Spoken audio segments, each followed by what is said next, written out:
એક મુખને જોઈ ભાવની નદીઓ વહાવી પડી છે. આ તો કેવી માયા કે રાતને દિવસ કરવી પડી છે. ખુશીઓની પોટલી ક્યાંકથી હાથમાં આવી પડી છે. હવે ક્યાં જઈને છોડવી એ મુશ્કેલ આવી પડી છે. હૃદયમાં ઘણાય વાદળને સંચોઈ પડી છે અને અમારી ઉપર સ્નેહને વરસાઈ પડી છે. હાથમાં ઘડિયાળ પહેરી અમને બોલાવી પડી છે અને ખુદ તો ઘરના કામમાં વ્યસ્ત થઈ પડી છે. ભગવાન પાસે સાથે રહેવાની કસમ ખાઈ પડી છે અને અમને અધવચ્ચે ઝેર ખાવા મૂકી પડી છે. ખુદને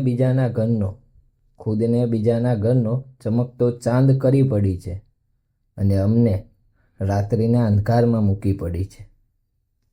પર સાહેબ, જે લાગણીની યાદો મનમાં બંધાઈ પડી છે એ સમય પર ટુકડામાં વિખરાઈ પડી છે.